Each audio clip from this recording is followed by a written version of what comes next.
So our first unit is probability, and an event is just an outcome from a random experiment.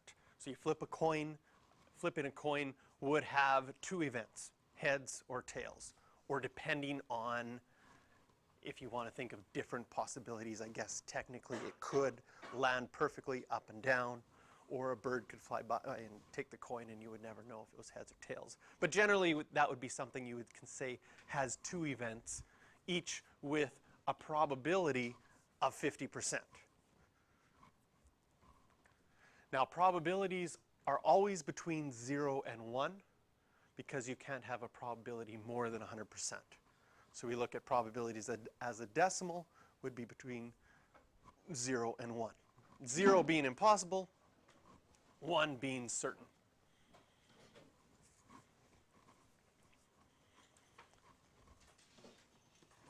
Now sample space is just the set of every possible outcome, and then an event is a subset or a part of that sample space.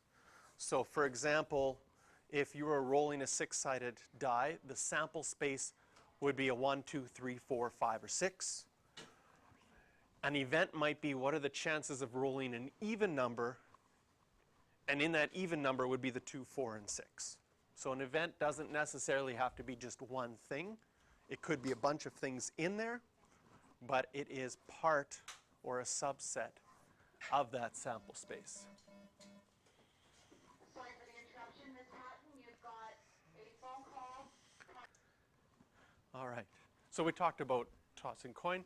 Sample space, when we write it, you can write like fancy squiggle brackets and list the outcomes that you could get. You could get heads or tails.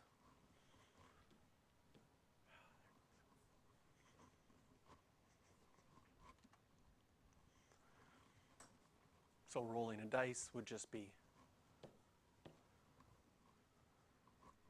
1, 2, 3, 4, 5, and 6.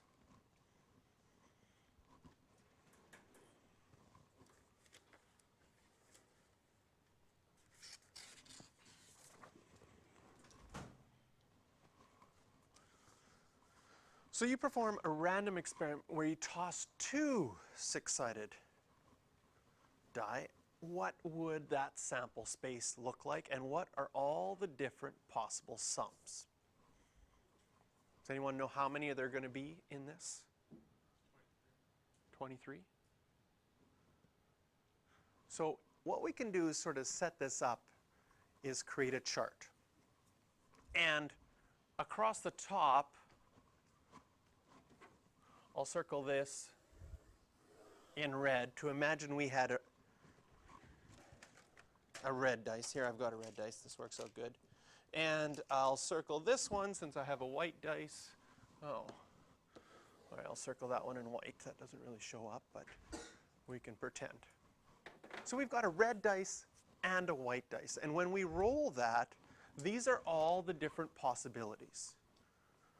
So when we roll a 7, we can get a 7 in a number of different ways. In fact, 7 is the most common.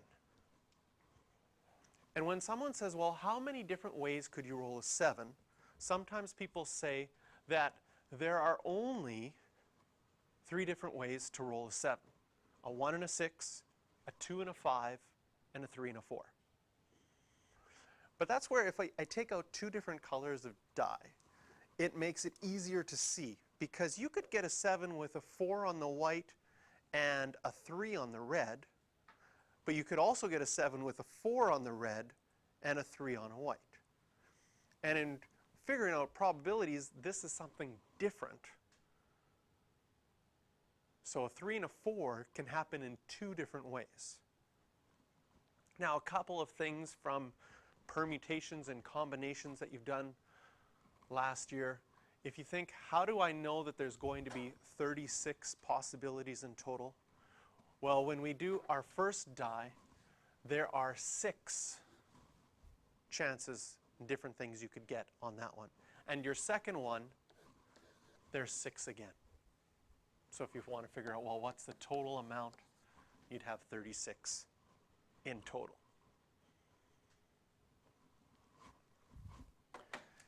Has anyone played the board game Settlers of Catan? Some, yes.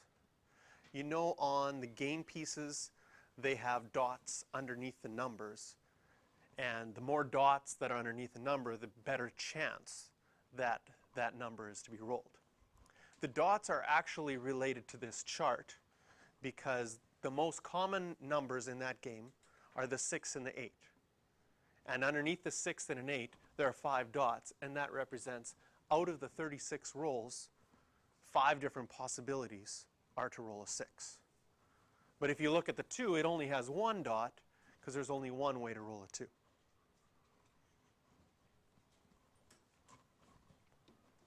If you haven't played that game, you should, because it's a lot of fun.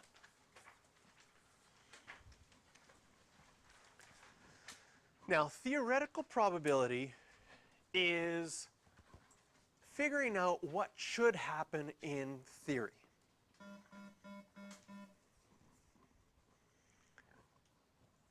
So in theory, you should get heads half the time, tails the other half the time.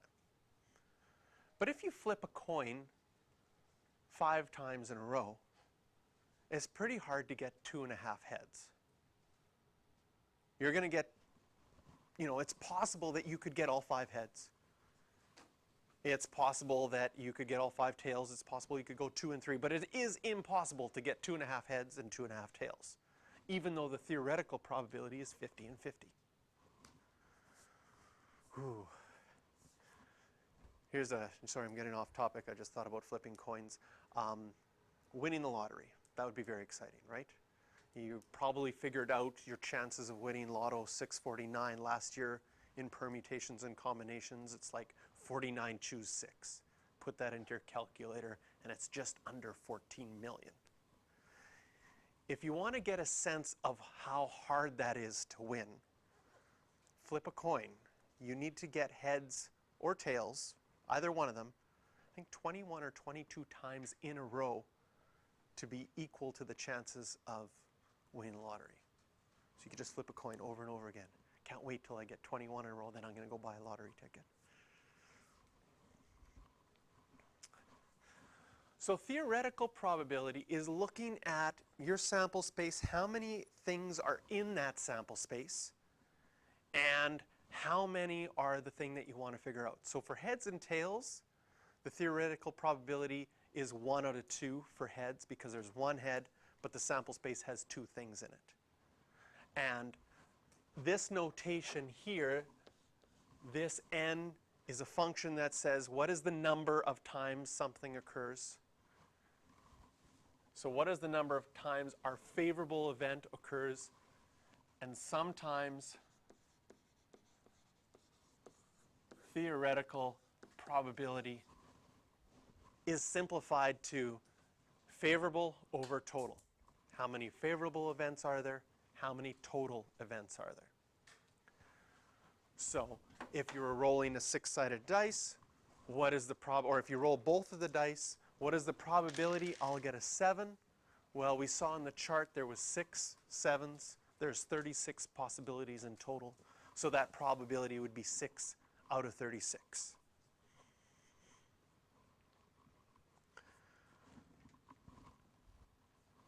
So if the probability of event is p, flipping a coin is 50% for heads, and you did something 10 times, how many heads would you expect to have happen in 10 trials? What would probably be the most likely? 5 times. Okay? And so that's all this is saying here. If the probability of event is p, say 50%, and you do it 10 times, then 10 times 50%, you would expect to get 5 times. Oops.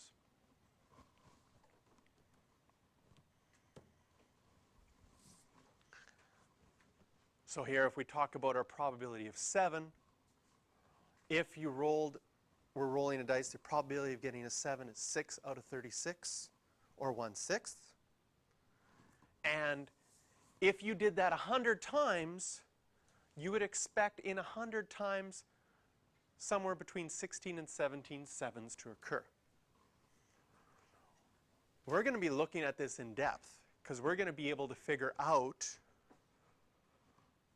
what exactly the probability of getting 16 sevens if you rolled 100 times. We're going to be able to figure out the probability of getting exactly 10 sevens if you rolled something 100 times.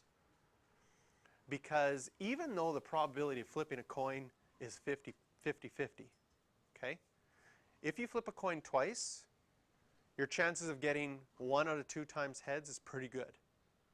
If you flip a coin 1,000 times, your chances of getting exactly 500 heads is really, really little. It's better than any other number, but it's still really, really unlikely. Because so many things can happen in 1,000 times. So we'll be looking at how that affects probability as well. So we've got a 20-sided dice, faces numbered 1 to 20. And you want to get a multiple of 4. Find the probability of that. And then if that's rolled 100 times, how many times would you expect to roll a multiple of 4? So I'll let you try to figure this one out. You can write it down. I'll put up the answers in a bit.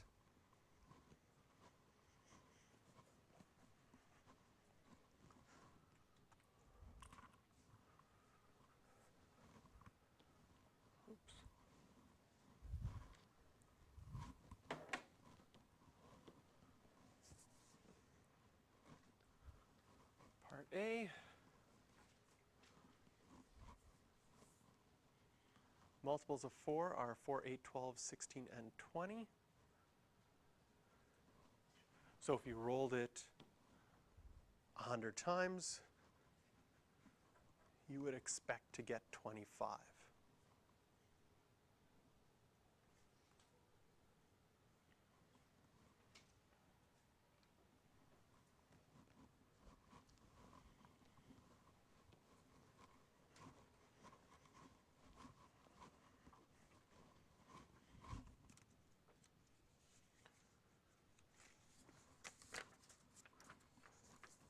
Now, experimental probability is what you find when you actually do an experiment.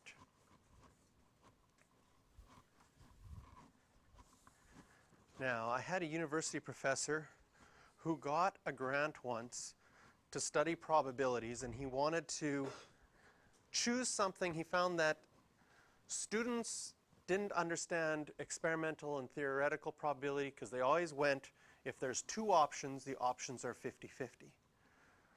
And that's not always the case. But in most of the probability that we do, that is the case. So he wanted to look at something that wasn't 50-50 but still had 2 options, but it was also something that when you described it, it wouldn't be something that anyone would know the theoretical probability. So what he did is he got a tack. And when you flip a tack, it can either land on its side or it can land with the pointy thing up, which can cause damage if you sit on it or other things. So he wanted to figure out, well, what would the probability of it landing up and down be? And what would the probability be on its side? And the way that you could figure out the theoretical probability is by doing experimental probability over and over and over again.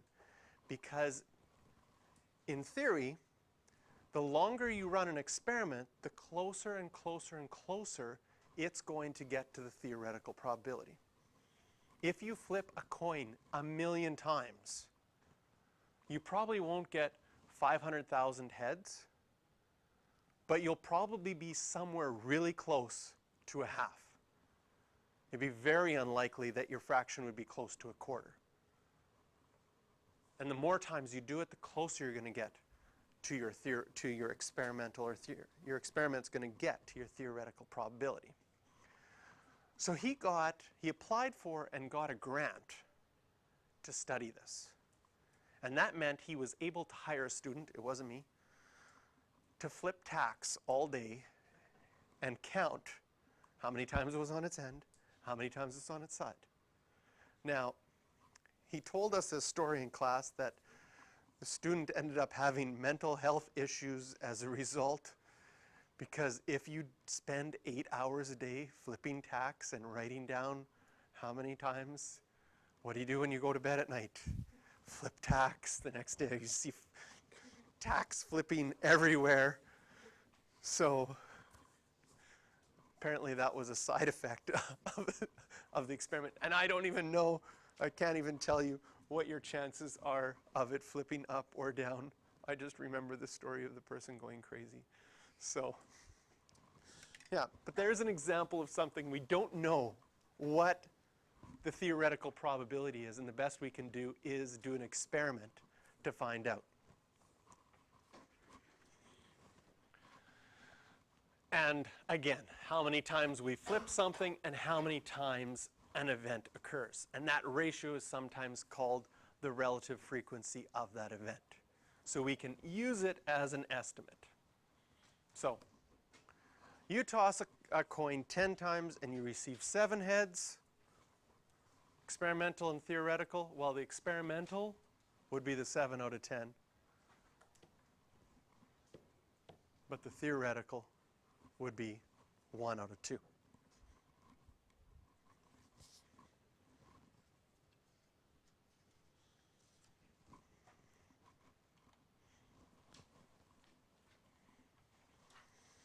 I love these examples because I love thinking of the person that actually collected the statistics. The colors of the cars passing the school are given by the following table.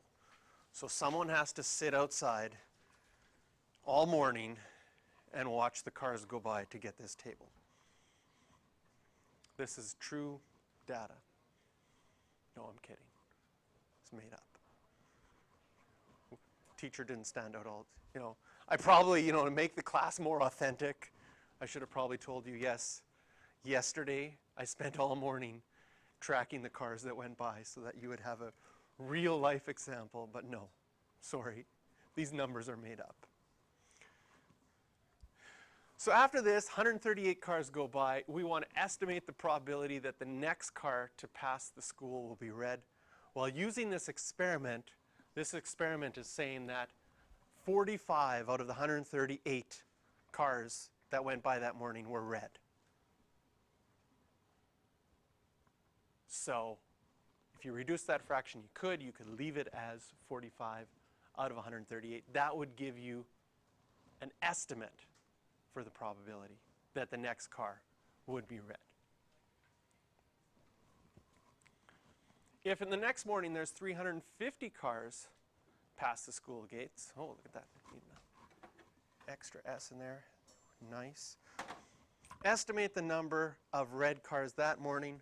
Well, here, if we've got a probability and we multiply that by the 300,